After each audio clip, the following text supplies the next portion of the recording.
Hello, investors. It's Don Vandenbord, Chief Investment Officer with Revere Asset Management. Today is Monday, April 21st, 4:54 p.m. Eastern Time, coming to you from St. Augustine Beach, Florida, with tonight's Revere Roundup Daily Market Insight video. Market state, we are in a harsh correction.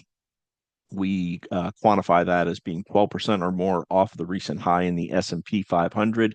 Check the trend gauge in the upper right, the low despised, detested four red arrows. We had a yellow sub arrow for leaders on Friday as they held firm relative to Friday's action, but not today's ERG. They uh, gave it up like, well, I don't want to say what, but not a whole lot good about today's session. Lowest close since that big bounce day a week and a half, 2 weeks ago. So red for the leaders and for all three time frames that we track. That's the short term 21 day, medium term 50 day, long term 200-day moving average. So what happened today? Gap down, weakness overnight, gap down at the open. The opening gap down was the high of the day. That's never good. 4.5 hours of trending lower, saved a little bit by a 0.75% bounce. The last hour, one thing that stood out was Bitcoin joining gold in far outperforming the stock indexes. Here are the numbers on the day 2121. Yeah, there is none. We'll take a look at the what has held up the most from the 35 or so names we were tracking last week. But the big eight down an average of 2.7%. Netflix was green, followed up from its earnings report Thursday after the close. The big drag was Tesla down 5.8%. The RG8, this is our 8 growth ETF composite, down an average of 2.45%. S&P 500 down 2.3, equal weight a little bit better.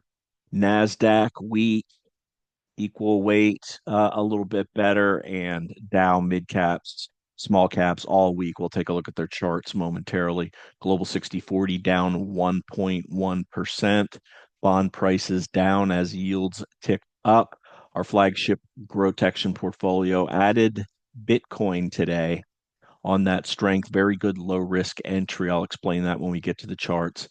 But our flagship protection portfolio down 0.25%. Let's get right into the charts. We'll start with the S&P 500. Since that big up day when Trump announced 90-day tariff relief on all countries except China, that was April 9th. S&P was up 9.5% that day. Had a down day the next day, 2 days of a bounce right into the declining 21-day moving average. A second failure last Tuesday, weakness on Wednesday, inside day Thursday, closed for Good Friday, and gap down today, close a little bit higher than mid-range, although not if you include the gap. And so lowest close since the day after that 410, the day after when we pulled back the tariff news. Nothing really good coming out of today's session. You can see the low of the day, 51.01. You can see the low all the way over here last August, 58.19. So we're in that range. And as I said, harsh correction, more than 12% off the highs we actually reached twice. 2 weeks ago, we reached bear market levels intraday, but haven't closed 20% off of the high from February 19th. That's the S&P. Let's go to the NASDAQ 100. Very similar setup, weakness, lowest close since that big up day. Equal weight S&P 500, weakness there as well. Dow Jones Industrial Average.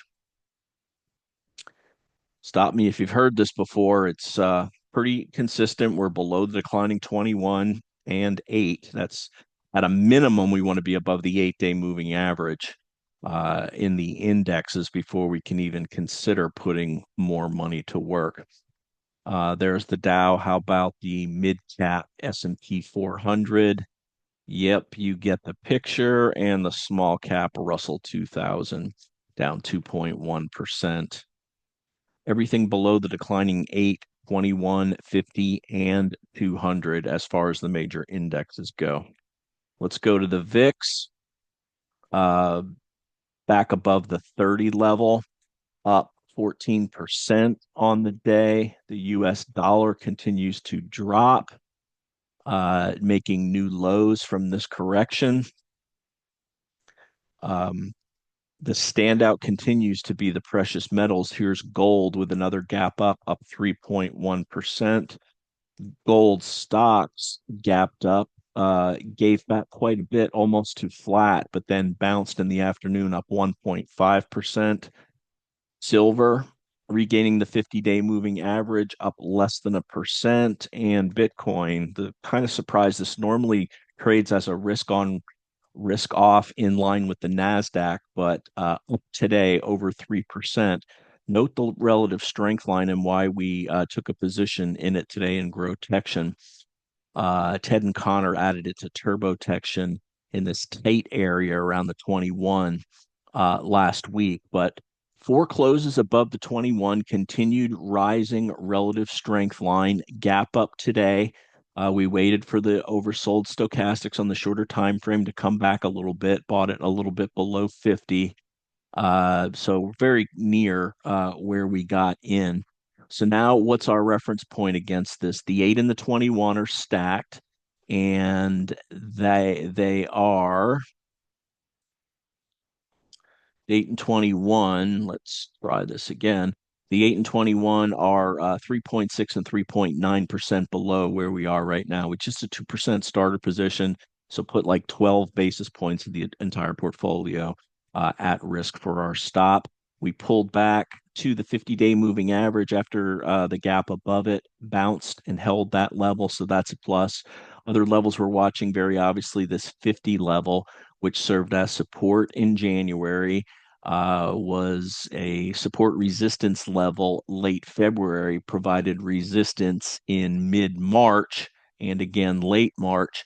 And here we are again. So good low risk level to trade against, that being the lows of last week, which also correspond with that 8 and 21 day moving averages and back above the 50-day. So if you're a bull, you want to see this either going sideways or continuing to trend higher to get these shorter term moving averages back above the 50-day so that they're properly configured.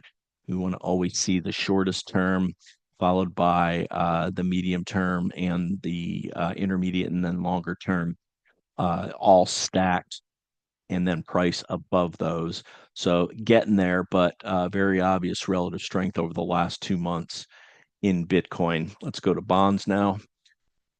Bond prices down. This is the broad bond index down 0.5%. TLT, the long, down 1.75, which means if prices are down, that means rates are higher. Here's the long bond. Higher closing, the highest close going all the way back to January. Not good if the Fed wants to refinance the bonds that are coming due, or the Treasury, I should say. And then TNX up 1.6%. So that's our inter-asset correlation. Let's go to the tail of the tape. Stochastics are deteriorating. They hooked up from oversold about a week ago, but are flattening and or rolling over. The percent of stocks above the 5-day, this is attractive, down at 9%. It's where bounces normally occur.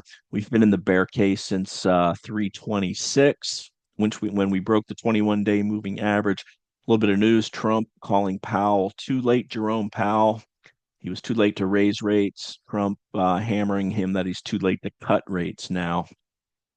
Powell staying steadfast that he's concerned about tariffs causing inflation. Keys coming into today: S&P and NASDAQ against their 8 and 21. No progress there. No leadership. No follow through day. Day count from down one with a consolidation, now down two of the past three. Third close below the 8 EMA, 18th close below the 21-day exponential moving average. I talked about the action with the bounce the last hour, cut the loss from 3% to 2.3%. As far as sectors go, China joining gold and silver stocks as the only positive uh, sectors. To the downside, all 11 spider sectors. Worst off was software. As far as GROTECTION goes, we talked about adding Bitcoin. That joins our hedged SPLG position, adjusted beta 0.12. And to the downside, our estimated balance at risk 0.14%. Bottom line on the day, broad selling, lowest close since the 4-9 bounce. Bitcoin joining gold in strength. Keys going into tomorrow. We're keeping an eye on that 8 and 21-day moving averages on the S&P and the NASDAQ 100. Still on the lookout for leadership. And would a follow-through day even mean much? Well, let's take a look at some charts of stocks that are holding up, and we'll go back to the 35-ish that we had last week, and we'll sort them by price against the 21-day moving average. So these are the ones that are holding up the most. About a third of that list from last week broke below the 21-day moving average or broke down today. Here's GDX, leader but extended. Here's Netflix. Very nice double bottom base, relative strength, new high, up 1.5% on the day, resistance at the midpoint of the double bottom and that 1,000 level. But if the market was healthy, we certainly would be buying this. There's Bitcoin that we added to the portfolio today. CART regaining its 21-day moving average and certainly showing some relative strength over the last week and a half. It seems like the subscription type names, CART, Netflix, um, uh, I'm drawing a blank. Uh,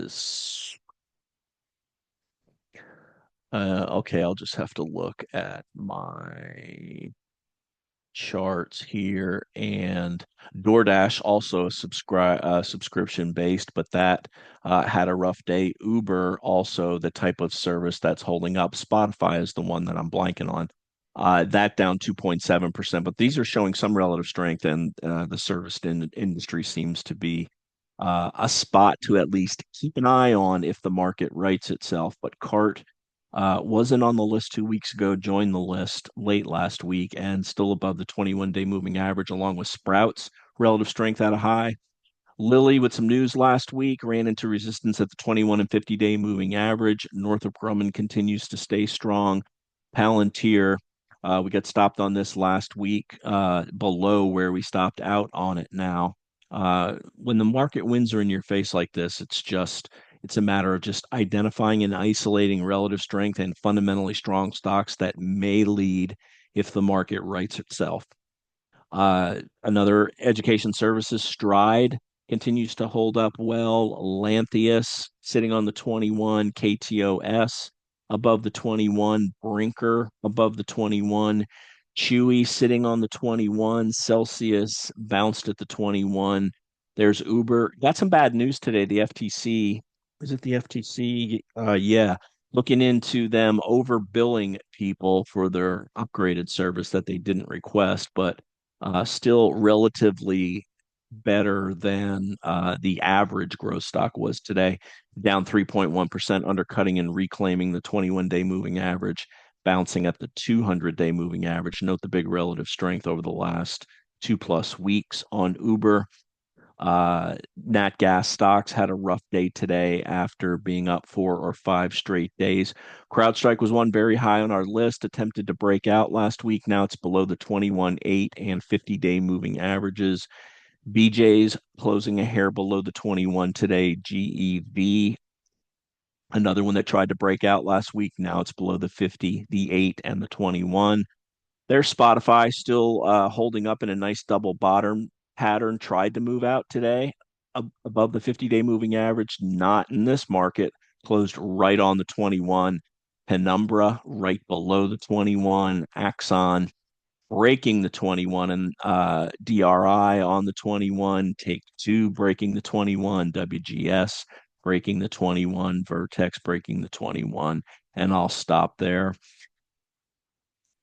Just not the market to be a hero in. Sometimes it's difficult to sit on your hands, but As Jesse Livermore said, sometimes it's time to be a bear, time to be a bull, and time to go fishing.